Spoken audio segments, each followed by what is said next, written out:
Hello everyone, welcome back to our channel. तो आज का जो सेशन रहेगा वो विटामिन्स के एमसीक्यूज़ के ऊपर रहेगा। तो इससे जो टॉपिक है आपका विटामिन्स का, जो कि बहुत ही इंपॉर्टेंट टॉपिक है, तो वो सारा रिवाइज हो जाएगा इन एमसीक्यूज़ की मदद से। ठीक है, तो सबसे पहले जो भी इस चैनल पे नया है वो चैनल को सब्सक्राइब करो और साथ में ही वीडियो को भी लाइक करो। ठीक, तो चलिए हम अपना लेक्चर स्टार्ट करते हैं। सो क्वेश्चन नंबर 1 जो है, विटामिन्स वाज डिस्कवर्ड बाय। जो विटामिन्स है उसको उनको डिस्कवर किसने किया है? सी फंक, एफ जी हॉपकिंस, विटेकर या कॉलिन। तो इजी क्वेश्चन है, तो इसका आंसर आप बता सकते हो कि विटामिन्स को डिस्कवर किसने किया है।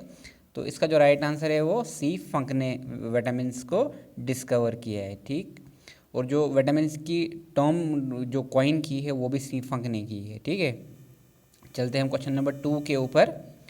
सो question number 2, niacin is the chemical name of which vitamin. Niacin किस विटामिन का नाम है? Is it vitamin B6, vitamin E, vitamin B3, vitamin C? तो नियासिन जो है ये किस विटामिन का नाम है? तो नियासिन जो है विटामिन B3 को नियासिन कहा जाता है। ठीक, सो विटामिन B6 को क्या कहा जाता है? इसको कहा जाता है, wait a second, vitamin B6 को क्या कहा जाता है? इसको कहा जाता है पायरिडॉक्सिन। डॉक्सिन, ठीक है, इंपॉर्टेंट है, याद रख लेना। उसके बाद जो विटामिन B3 हो गया नियासिन, विटामिन ई को कहा जाता है टोकोफेरोल। ठीक है, और जो विटामिन सी है इसको कहा जाता है एस्कॉर्बिक एसिड कहा जाता है इसको। ठीक है, ये सारा इंपॉर्टेंट, ये सारा याद रख लेना है आपने। ठीक है, उसके बाद क्वेश्चन नंबर 3 है, water soluble vitamins are. Water solubles, मैंने आपको विटामिन्स पढ़ाया था। विटामिन्स को दो कैटेगरी में डिवाइड किया गया है। एक आते हैं हमारे पास फैट सॉल्युबल और वाटर सॉल्युबल। इसमें मैंने आपको ट्रिक बताई थी, क्या याद रखना है? कीड़ा, KED और A, और बाकी जो भी बच्चे that is B and C, तो वो आते हैं वाटर सॉल्युबल विटामिन्स में। तो वाटर सॉल्युबल विटामिन कौन सा है इसमें? That is B and C। तो इसमें विटामिन A है, D, E, तो इनमें से कोई भी नहीं है वाटर सॉल्युबल। सो इसका जो राइट आंसर है वो D है, दैट इज़ नन। चलते हैं हम क्वेश्चन नंबर 4 के ऊपर। So question number 4, which are the following vitamin is also called as antixerophthalmic vitamin. किस विटामिन को कहा जाता है? इंपॉर्टेंट क्वेश्चन है, रिसेंटली क्वेश्चन पे JKSSB ने पूछा भी है। Is it vitamin E, B1, C और विटामिन A? सो जो विटामिन A है इसको एंटीजीरोथैल्मिक विटामिन भी कहा जाता है। ठीक, सो इसका जो राइट आंसर है वो D है। उसके बाद question number 5, phylloquinone is also called as. Phylloquinone किस विटामिन को कहा जाता है? Is it A, C, E और K? सो जो फाइलोक्विनोन है ये कहा जाता है विटामिन K को। ठीक, सो इसका जो राइट आंसर है वो D है। ठीक, चलते हैं हम क्वेश्चन नंबर 6 के ऊपर। So question number 6, calcium deficiency in the body occurs due to the deficiency which of the following vitamin. किस विटामिन की डेफिशिएंसी से कैल्शियम डेफिशिएंसी हो जाती है? Is vitamin D, C, E या none of the above? So इसका जो right answer है वो A है, दैट इज़ विटामिन D से हो जाती है कैल्शियम डेफिशिएंसी। उसके बाद क्वेश्चन नंबर 7 है, vitamin E is also called as. Vitamin E को और क्या कहा जाता है? Antioxidant, fat soluble vitamin, tocopherol या ऑल ऑफ द अबव?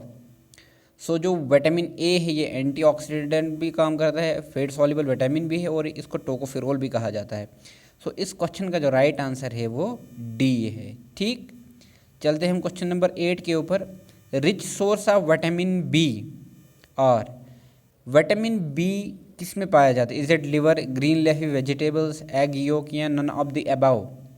जो rich source of vitamin B है वो होता है लिवर। सो इसका जो राइट आंसर है वो A है। ठीक, चलते हैं हम क्वेश्चन नंबर 9 के ऊपर। Which vitamin is essential for blood clotting. Blood clotting के लिए कौन सा विटामिन एसेंशियल है? Is it vitamin E, vitamin K, vitamin C या विटामिन D? सो इस क्वेश्चन का जो राइट आंसर है वो विटामिन K है, that is B। Vitamin B को और क्या कहा जाता है? इसको फाइलोक्विनोन भी कहा जाता है, या इसको कहा जाता है फाइटोनिडियन, फाइटोनाडियन। ठीक है, सो ये सारे याद रख लेने हैं आपने। ठीक है, उसके बाद क्वेश्चन नंबर 10 है, which are the following is a fat soluble vitamin. Fat soluble vitamin इनमें से कौन सा है? कीड़ा याद रख लो, KEDA। ठीक, तो KED किस में आ गया? विटामिन डी, दैट इज इसका जो राइट आंसर है वो बी है। ठीक, चलते हैं हम क्वेश्चन नंबर 11 के ऊपर।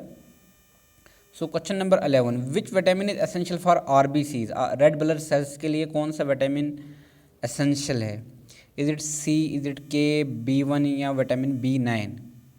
सो जो विटामिन B9 इसका राइट आंसर है डी। ठीक, सो विटामिन B9 जो है एसेंशियल होता है RBCs के लिए, और विटामिन बी को ही कहा जाता है फॉलिक एसिड भी कहा जाता है इसको। ठीक है, उसके बाद क्वेश्चन नंबर 12 है, the chemical name of vitamin B2। Vitamin B2 को और क्या कहा जाता है? Adermin, lactoflavin, retinol, none of the above. So जो विटामिन B2 है इसको कहा जाता है लैक्टोफ्लेविन, दैट इज बी इसका राइट आंसर है। ठीक, विटामिन विटामिन B2 को कहा जाता है राइबोफ्लेविन, राइबोफ्लेविन भी कहा जाता है इसको, और इसका दूसरा नाम भी है दैट इज लैक्टोफ्लेविन भी इसको कहा जाता है। ठीक है, ये सारा याद रख लेना है, हमें इंपॉर्टेंट है। चलते हैं हम क्वेश्चन नंबर 13 के ऊपर। Just minute, sorry, wait, question number 13, हाँ। So here it is, infertility is cause due to the deficiency of. Infertility किस विटामिन से होती है? Vitamin E, vitamin D, vitamin C या नन ऑफ द अबव।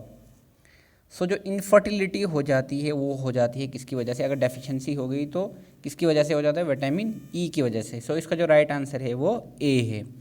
चलते हैं हम क्वेश्चन नंबर 14 के ऊपर। Vitamin B6 is also known as. Vitamin B6 को और क्या कहा जाता है? पायरिडॉक्सिन, एस्कॉर्बिक एसिड, टोकोफेरोल या नन ऑफ द अबव। जो विटामिन B6 है इसको कहा जाता है पायरिडॉक्सिन, या इसका दूसरा नाम है एडरमाइन भी कहा जाता है, एडरमाइन भी इसको कहा जाता है। ठीक है, इंपॉर्टेंट है, याद रख लेना। उसके बाद जो लास्ट है that is who coined the term vitamin. Vitamin की टर्म कॉइन किसने की है? सो सी से कॉइंड, सी से सी फंक। सो इसका जो इस क्वेश्चन का जो राइट आंसर है वो सी है। ठीक, तो ये थे आज के 15 MCQs on vitamins. Hope you like it, और होप कि इससे जो टॉपिक है आपका विटामिन्स का जो कि इम्पॉर्टेंट है वो सारा रिवाइज हुआ होगा।